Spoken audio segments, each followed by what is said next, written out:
मित्रांनो नमस्कार. एक स्टॉक मार्केटमध्ये गुंतवणूक करत आहात आणि तुम्हाला ते स्टॉक मार्केटमधील रिस्क एकदम कमी ठेवायची आहे. तर मित्रांनो हा व्हिडिओ तुमच्यासाठी खूपच युजफुल आहे. कारण की मित्रांनो एक म्युच्युअल फंडमधील मी एक असा फंड आज तुमच्यासाठी घेऊन आलेलो आहे, की ज्यामुळे तुम्ही एक स्टॉक मार्केटमधील रिस्क कमीत कमी करून चांगल्या पद्धतीचा परतावा मिळवू शकतात. तर जे काय मित्रांनो मी फायनान्शियल रिलेटेड व्हिडिओ तुमच्यापर्यंत पोहोचवतोय व्हिडिओ बनवून, त्या व्हिडिओ कन्सेप्ट पूर्णपणे लक्षात घेत चला, म्हणजे तुम्हाला तुमच्या फायनान्शियल जर्नीमध्ये चांगल्या पद्धतीचा आपला बेनिफिट होऊ शकतो. तर सर्वप्रथम आपल्या व्हिडिओला लाईक करून आपल्या चॅनलला सबस्क्राईब करा, म्हणजे मलाही कुठेतरी एक चांगल्या पद्धतीचं मोटिवेशन असे नवनवीन व्हिडिओ तुमच्यासाठी बनवण्यास मिळून जातं. तर आपण बघतो जे काही स्टॉक मार्केटमध्ये भरपूर काही लोक आहेत की स्टॉक मार्केटमध्ये इन्व्हेस्टमेंट करतात. काही जण लार्ज कॅपमध्ये लार्ज कॅप स्टॉक घेतात, काही जण मिड कॅप घेतात, परंतु काही जण असं रँडमली पण स्टॉक घेतात.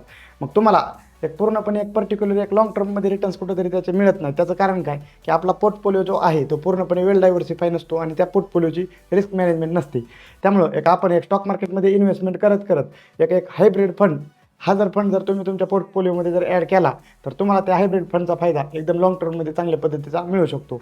मग मित्रांनो एक हायब्रिड फंड म्हणजे काय आणि ही हायब्रिड फंडची कन्सेप्ट काय आहे ते आपण बघूयात आजच्या व्हिडिओमध्ये. ओके, मग आपण बघतो एक म्युच्युअल फंडमधील सुरुवातीला एक दोन तीन प्रकारचे फंड असतात. एक असतो तो इक्विटी फंड, दुसरा असतो तो डेट फंड आणि तिसरा असतो तो हायब्रिड फंड.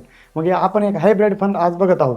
मग हायब्रिड फंड म्हणजे काय की एक असा फंड की जो जो इक्विटी मार्केट आणि डेट मार्केट या दोन्हीला कव्हर करून एक दोन्हीमध्ये इन्व्हेस्टमेंट करतो, त्याला एक हायब्रिड फंड असे म्हणतात.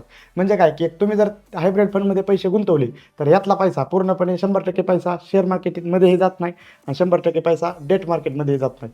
मग थोडं एक बॅलन्स या पैशाचं पूर्णपणे एकदम म्हणजे डिस्ट्रीब्यूट होऊन वेगवेगळ्या ठिकाणी हा पैसा इन्व्हेस्टमेंट होतो.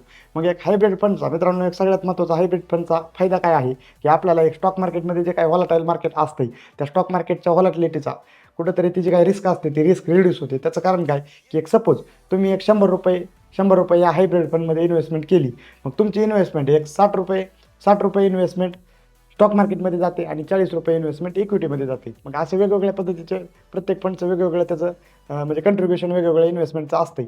मग एक हायब्रिड फंड आपण आपण जर बघितलं मित्रांनो तरी हायब्रिड फंडमध्ये एक दोन प्रकारचे महत्त्वाचे फंड असतात. की पहिला हायब्रिड फंड म्हणजे एक ॲग्रेसिव्ह हायब्रिड फंड एक असतो आणि दुसरा असतो तो कन्झर्वेटिव्ह हायब्रिड फंड. मग ॲग्रेसिव्ह म्हणजे काय की फास्ट आणि कन्झर्वेटिव्ह म्हणजे काय स्लो.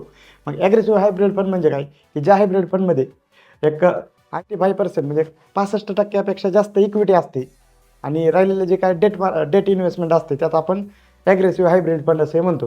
म्हणजे लक्षात घ्या मित्रांनो एक ₹100 जर तुम्ही ह्या फंडमध्ये गुंतवले, असा फंड की ज्यामध्ये ₹65 जास्त इक्विटी असेल तर तो ॲग्रेसिव्ह हायब्रिड फंड आहे. आणि दुसरा आहे तो कन्झर्वेटिव्ह हायब्रिड फंड.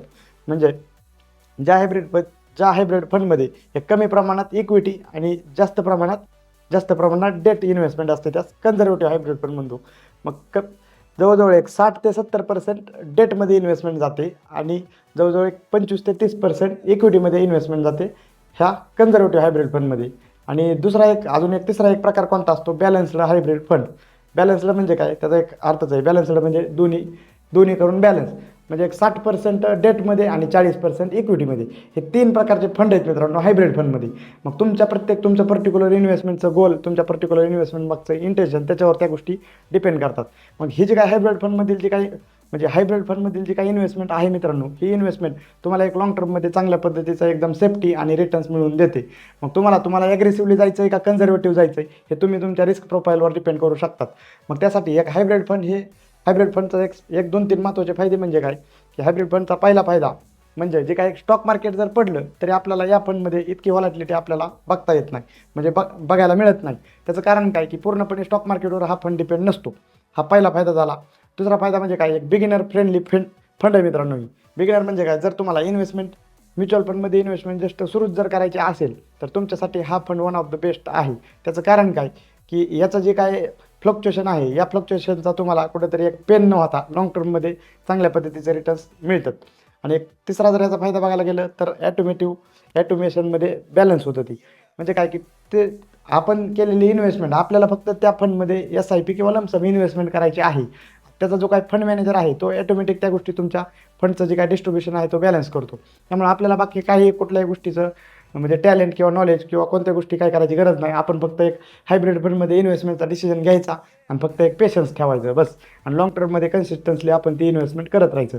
मग ही हायब्रिड फंड ह्याच्याबद्दल जर तुम्हाला जर काय पूर्णपणे जर डाऊट असतील किंवा काही कन्सेप्ट जर क्लिअर झालेलं नसेल तर तुम्ही आम्हाला कमेंट बॉक्समध्ये विचारा किंवा दिलेला कॉन्टॅक्ट नंबर आहे त्या कॉन्टॅक्ट नंबरवर आम्हाला कनेक्ट करा. एक पर्टिक्युलर एक SEBI registered mutual fund distributor आहे मी, की माझं कामच आहे की तुम्हाला एक चांगल्या पद्धतीचं फंडबद्दल गायडन्स करणं आणि एक म्युच्युअल फंडबद्दल एक अवेअरनेस क्रिएट करणं. त्यामुळे मित्रांनो व्हिडिओज आपण जे काही व्हिडिओज बनवतोय ते व्हिडिओज तुम्ही आपल्या मित्रांना तुमच्या मित्रांनाही शेअर करत चला, म्हणजे त्यांनाही कुठेतरी एक फायनान्शियल लिटरसी मिळून त्यांचंही कुठेतरी एक आर्थिकदृष्ट्या चांगल्या पद्धतीचं फ्युचर एकदम ब्राईट होऊ शकतं.